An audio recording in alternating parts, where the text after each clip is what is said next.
On today's episode of Locked On Wild, the deal's getting done this week, right? Hey, this is Matt Boldy, and you're listening to Locked On Wild. You're Locked On Wild, your daily podcast on the Minnesota Wild, part of the Locked On Podcast Network, your team every day. What's happening, everybody? Welcome into another episode of Locked On Wild, your daily Minnesota Wild podcast, part of the Locked On Podcast Network. We are your team each and every day, and we thank you for making Locked On Wild your first listen each and every day as well. Make sure to subscribe on YouTube and your favorite podcast platform so you don't miss out on any new episodes throughout the week.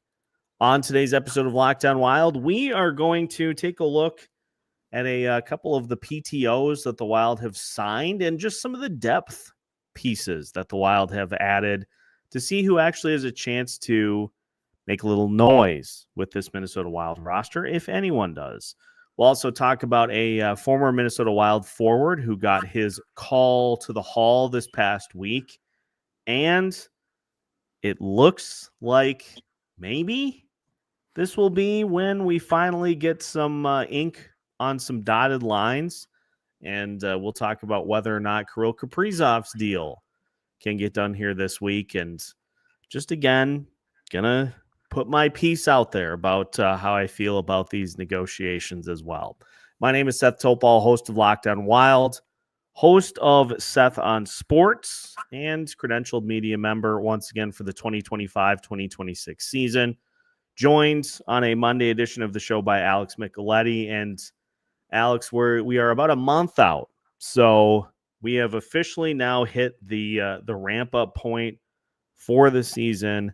The next 30 days, we're going to be hitting you hard with a bunch of different topics, a bunch of different questions, rankings, you name it. These next 30 days are going to be a real push to the start of the season, and I wanted to have you on to talk about a few things here because Wild made a signing, a PTO last week by the name of Brett Leason, who was most recently with the Anaheim Ducks, had 5 goals in 62 games last year. It's a PTO. What's a PTO, you may ask? So you sign a player to a professional tryout. They get the opportunity to come to camp, but they have to impress enough to where you would then sign them to a contract and add them to the roster. So I don't know if there was some confusion about what a PTO exactly is when Jack Johnson signed his earlier in the offseason, but these guys are not roster players right now. These guys are getting an opportunity to come to camp and throw their weight around against the rest of the Wild prospects and players. And if they put themselves in position, they'll either get added to the roster here, or what more likely happens is they get added to somebody else's roster. So Leason, at least, he was more of a fourth line guy with the Ducks the last few years. 5 to 10 goals is pretty much what he has contributed at the NHL level, and brought in to add some depth to the bottom 6 potentially, which is an intriguing question in and of itself, because we know the bottom 6 is pretty crowded. So my question, I guess, is who is he going to be fighting for a spot with in that bottom 6? Marcus Johansson. I mean, just based off, the type of contract that he signed, that would be the ideal spot. And I get just, looking, I was like, why did they sign this guy? And then light bulb flashed immediately. He was with Greg, Cronin, with the Ducks. So that is, the coaches are always, talking to the GM, what type of players do you want on the team, or the type of player. And I'm sure he went right to Bill Guerin and said, hey, this guy's available. Why not? Hey, why not give him a shot? And then, if he doesn't make the Wild, that maybe he gets a chance to get, a 2-way contract start in Iowa. And as we know with the big club, injuries have been just happening all the time. So this would maybe be an ideal spot for him because he knows Greg Cronin's system if he doesn't make it up with the big club. I like that. That is an angle I had not considered with this, and Cronin has been pretty vocal, or was pretty vocal when he was introduced as Iowa Wild head coach, that they're going to be looking at the roster and bringing in some guys to just help that group kind of go forward. And they need an older group. Tyler Pitlick's going to be joining them.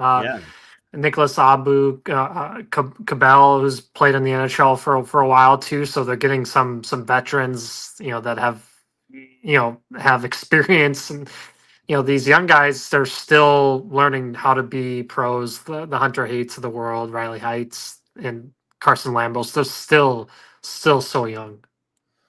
And so we've got Leason. You also have Jack Johnson, who was brought in as some potential Jonas Brodin insurance.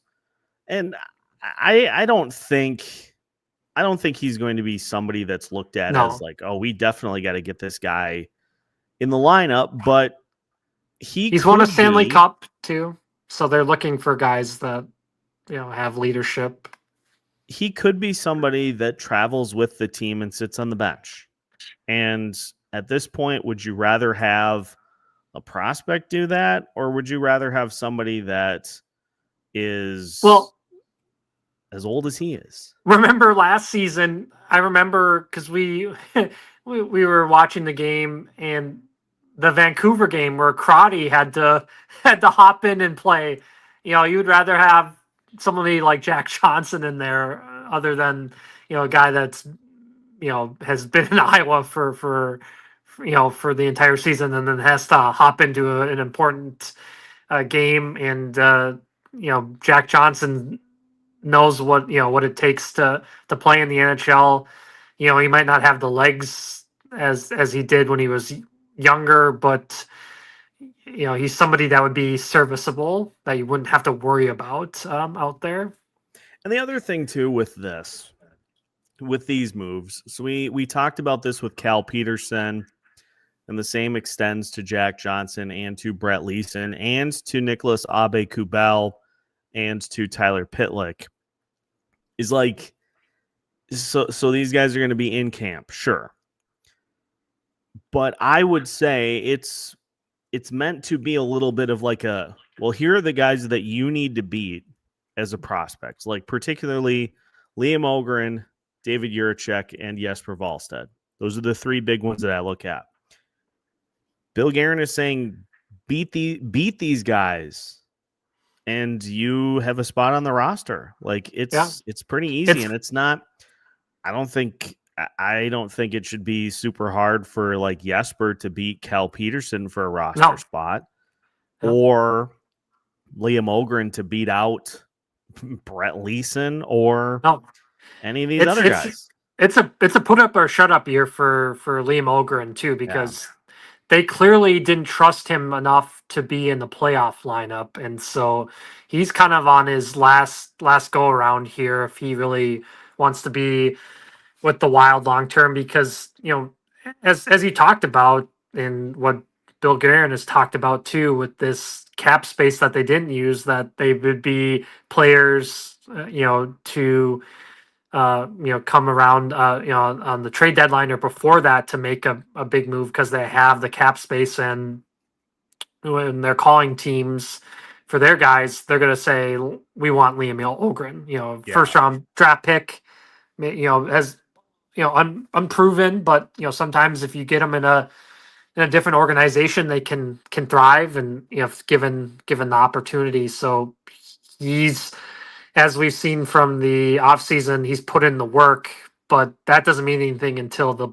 lights are actually on and you're having to actually produce. You can be the fittest player in the league, and if you don't score or contribute in ways to help the team, you're going to be moved.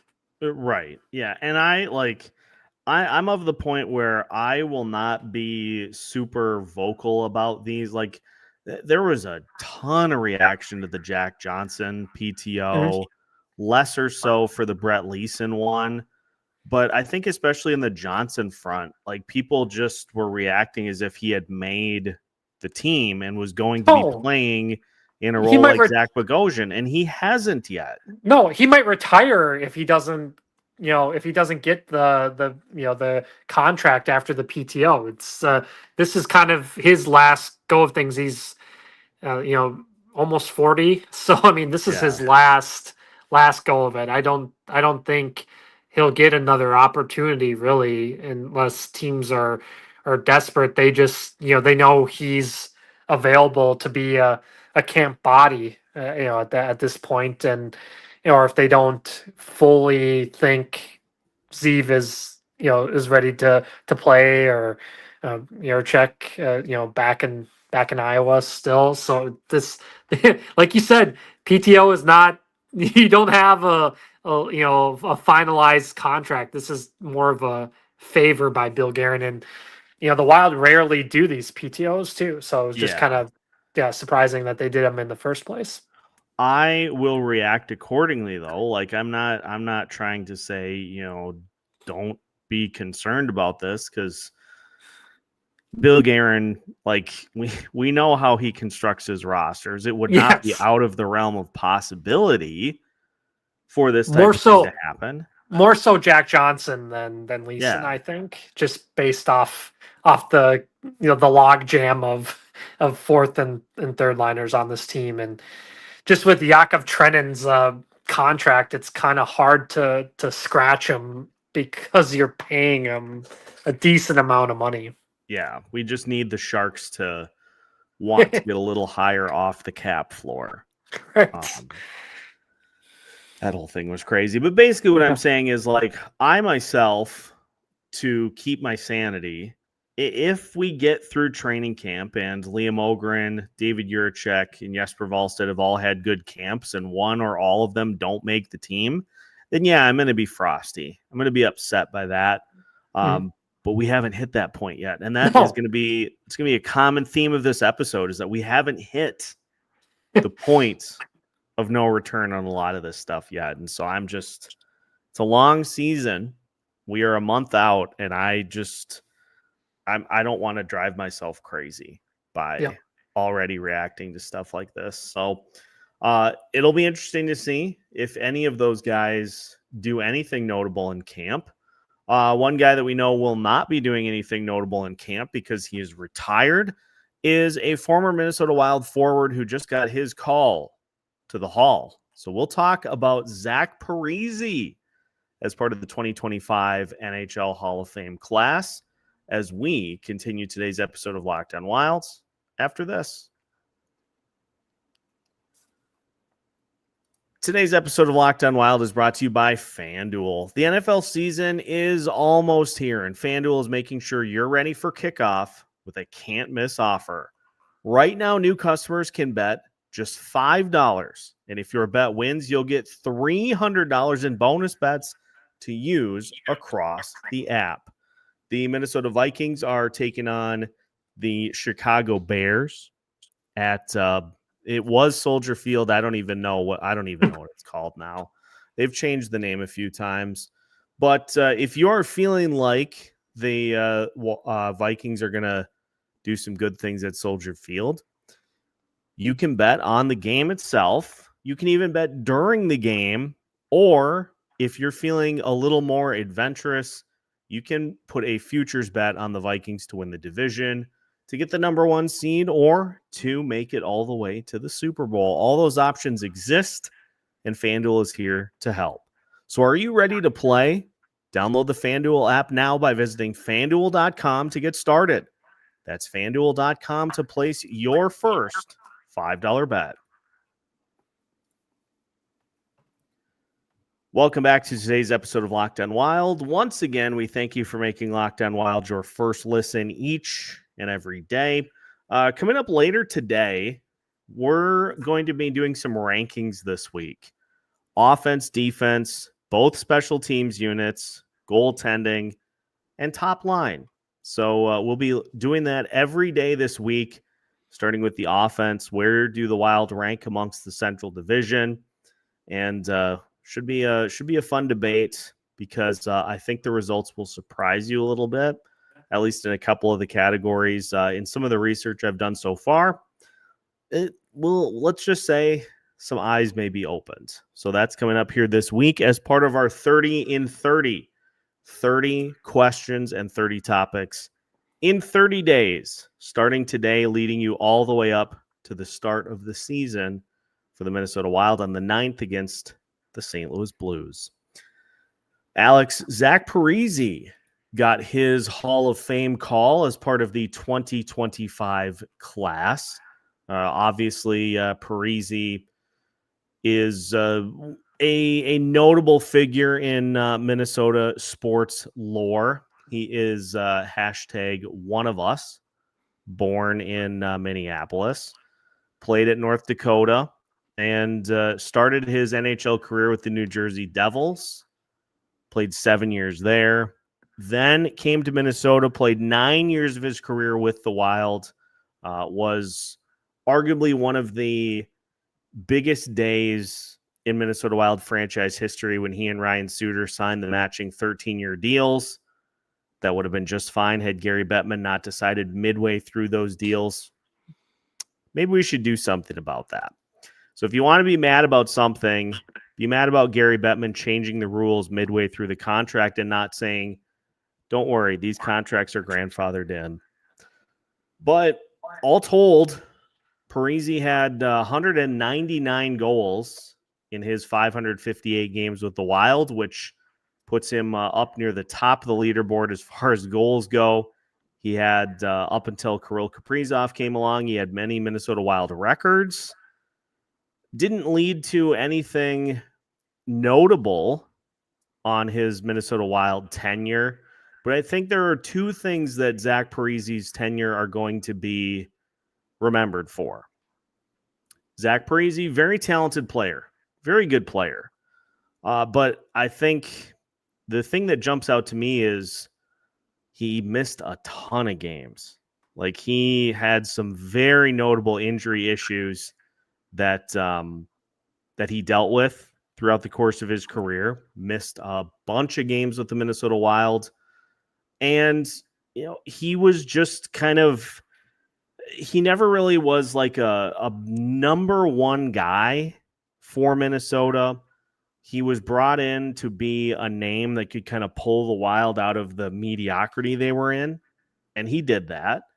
But much like him, the Wild were always a playoff caliber team, but other than maybe 1 or 2 years, they were never a playoff contender.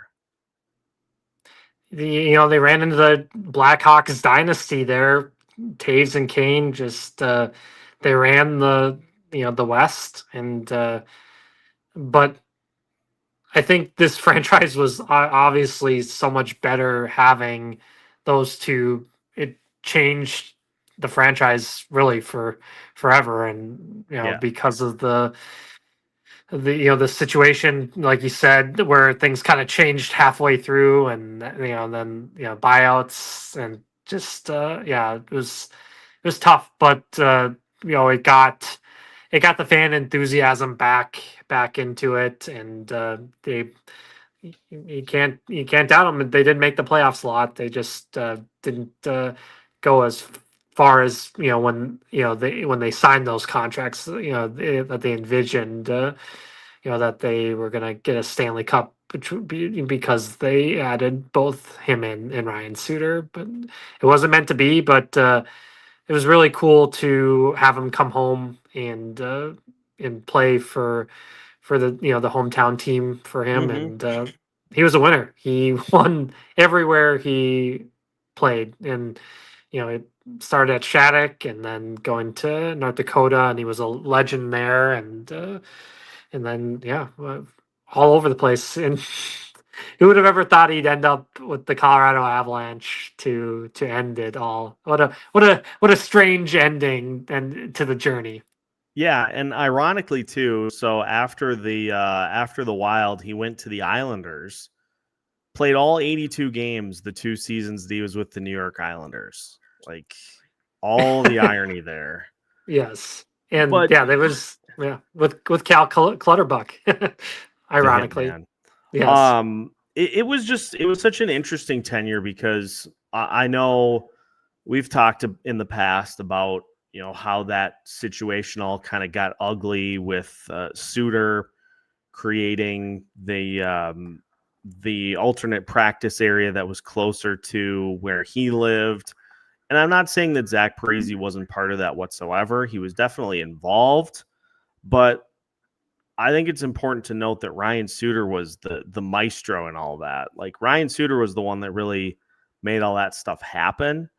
And Parise was part of all of that, but Suter's definitely the bigger reason for the dysfunction and for the reason that situation got so ugly at the end. And it was a group of guys that they played well together. They were, like I said, playoff caliber, but I wouldn't, other than 2016, 2017, when they were the number 1 seed, I wouldn't call them a playoff contender. Like, they were always like a wild card or a 3rd seed in the Central Division. They were good enough to get in, but they weren't good enough to advance beyond the first round. Very interesting goalie situations. I'll never forget the team having Ilya Bryzgalov and all the issues with Josh Harding, and just it was an interesting cast of goalies in the net there. And we'll never forget the chance of like 4 in a row for Mike Yeo and all that kind of stuff, and Bruce Boudreau, and just interesting core. And they could never get over the hump there. And the franchise is now on to the 25th anniversary, still seeking that cup to take it on a parade down West 7th. Yeah, and much like Red Sox fans say Bucky bleepin' Dent, I'm sure many of those Wild players say Corey bleepin' Crawford, because he just every or series Stanchion. Oh, remember that? Oh my goodness. Every series, it didn't matter. It didn't matter if Crawford had like a 4.5 goals against average during the regular season. It's like, oh, what's that? Don't give up any goals in the entire series. Okay. You say Corey Crawford, I'll raise you one, Jake Allen. That was against the Blues. You'll Wild fans will always have names like that, in their head forever. You'll always remember Sebastian Jaguar. Yes, the man's pads were just insanely too big. Yeah, It was the Michelin Man on skates. Yes, it's like, what are we doing here? Yeah, I don't want to lead us down a dark path, but those teams always ran into Chicago or the Blues, and that was just the end of it. So, congratulations to Zach Parise, who all told played in 1,254 games. He had 434 goals, 889 points, and 11 shorthanded goals in his career, which is nothing to shake a stick at either. So, a good career. He's definitely deserving of it. And the reason that Ryan Suter has not been enshrined yet is because he is basically still playing. Coming off a year where he was paid by 3 Central Division teams. You can't make that up. No. His accounting must be super fun, and getting checks from all over the country. I think he gets tired of all those. He's like, oh, another one. Three different teams, and 2 of them I'm not even playing for. I realize that. Do you think he gets tired of getting paid? Sounds absolutely preposterous. It was a joke. Speaking of getting paid by 3 teams, the Minnesota Wild are hoping that their franchise cornerstone gets paid by just 1 after this season. That, of course, is Kirill Kaprizov. And not to beat a dead horse, but let's just kind of refocus in on where we're at and what we hope will happen this week.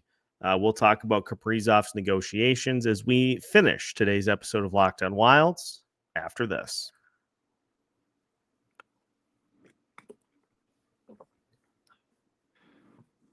Final segment of today's episode of Locked On Wild. Once again, we thank you for making Locked On Wild your first listen each and every day. Make sure to like and subscribe on YouTube. Make sure to follow us on social media. We've got some content coming up for you on pretty much every platform starting today as we get into game shape. This is preseason. This is training camp for us as well. So keep an eye out for that on all your favorite social media platforms as well. And Alex, it's been talked about a lot. Personally, I'm kind of tired of it, but many reports have suggested that negotiations with the Minnesota Wild and Kirill Kaprizov are going to pick up in earnest this week. Something that I think we expected, honestly, from the beginning of this process. And, this is hopefully going to be the end of what has been a long saga, a drawn-out saga, much like the first time that the Wild negotiated with Paul Theofanos on behalf of Kirill Kaprizov. That process took forever. The Wild wanted to go the full-length deal then. Theofanos and Kaprizov did not. They settled on 5 years. Feels like that'll be kind of similar to what they do this time. But, I just... These negotiations, you get in a room, you hammer it out, and it should be done within a day at tops. It's not as though this is going to take a month to do. There may be let's think about it for a day and we'll get back to you. But it's not as though this is going to be a huge tug of war. The Wild know what sort of money this is going to require. The question, the big one, is does Kirill want to be here, considering all of the factors that play into this?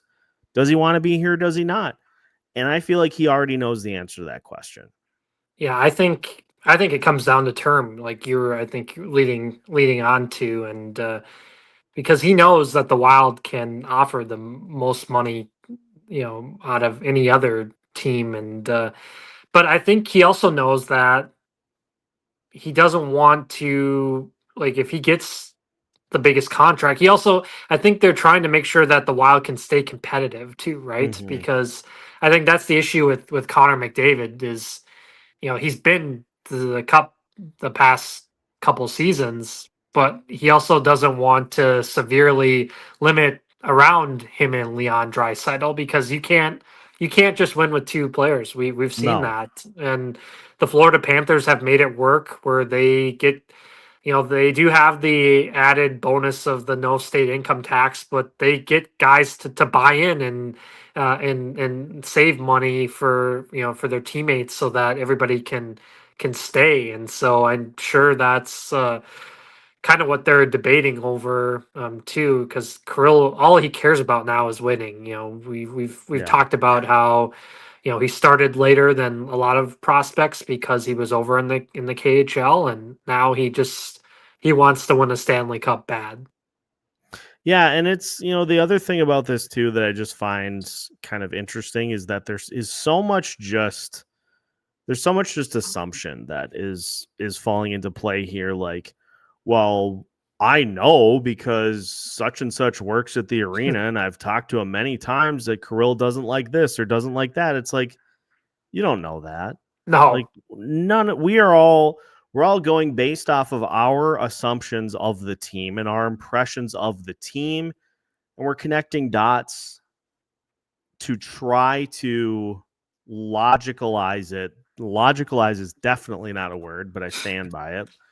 We're all trying to just, connect the dots in our own brain.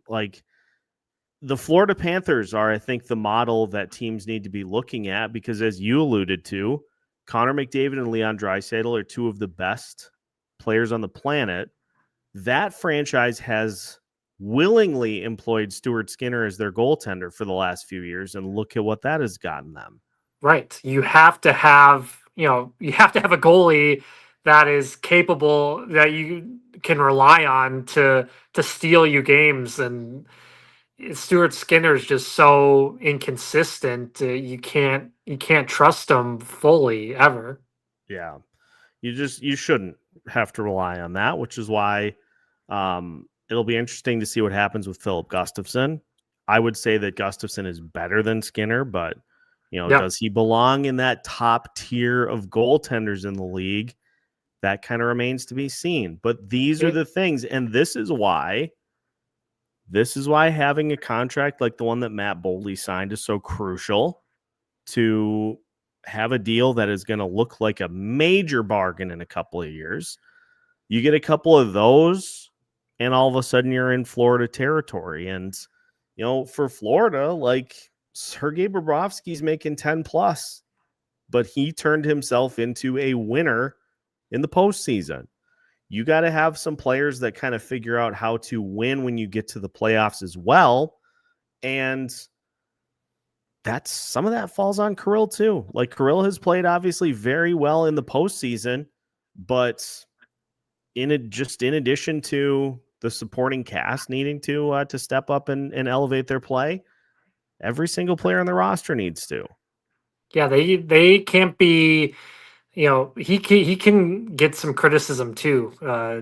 Just because he's the best player doesn't mean you can't be critical of his play. And he knows he's getting up there. He's in his prime right now. But it's as we've seen lately in the NHL, it's a young player's game. You're seeing guys retire at 33, 34. It's crazy to think that, but the game is getting so fast. And if you don't if you're on teams that aren't winning a lot, it's such a mental game too of hockey. The losing can wear on a player, and they want to cash in. They want to, when they're at their peak, in their prime, in the 27, the 28, 29, 30, that's where they want to win. And Kirill's getting to that point, and getting close to his 30s, and that's all he cares about now. He doesn't care about getting the MVP. I know it's great to have, but he wants that ring. That's all he cares about. Yeah, I just am not going to, like, there just has been so much. Is it time to panic? Like, is it time to sound the alarm bells? Why is this taking so long? I can't. Like, I'm honest, if nothing else. And I just, in putting this show on, what you get from me is very honest. And I never want to try to go down like bit mode as many others do.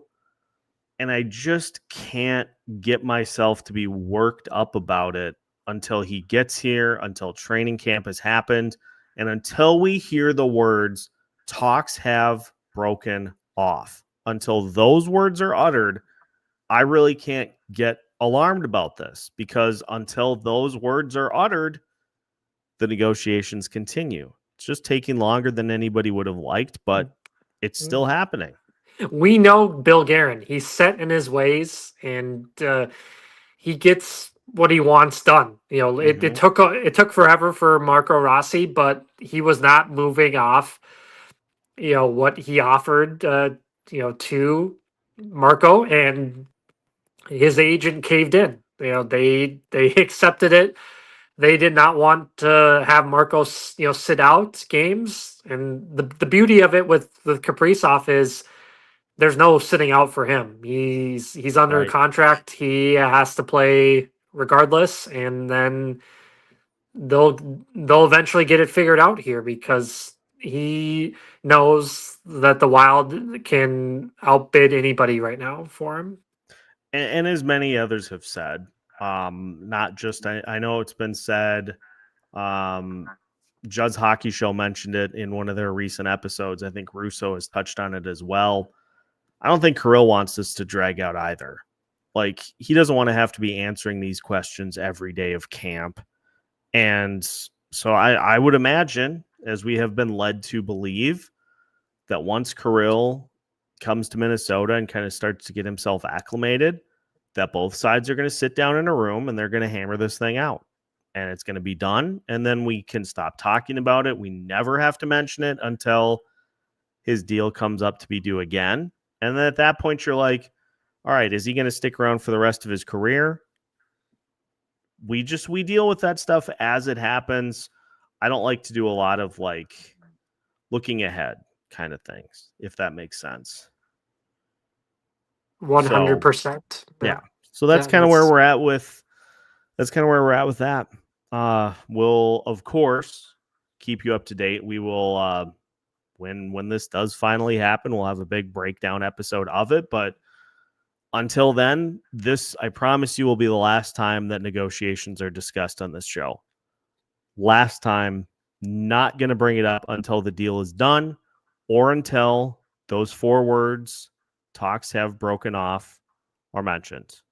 And that's just the way it is. So that's our show for today. Again, thank you for making Locked On Wild your first listen each and every day. Make sure to check out our bonus episode coming later today, ranking the offenses in the Central Division. A lot of listener participation for that one, so I'm excited for it. And leave your comments in the comments section for today's show. Do you think that Kirill's deal will get done this week?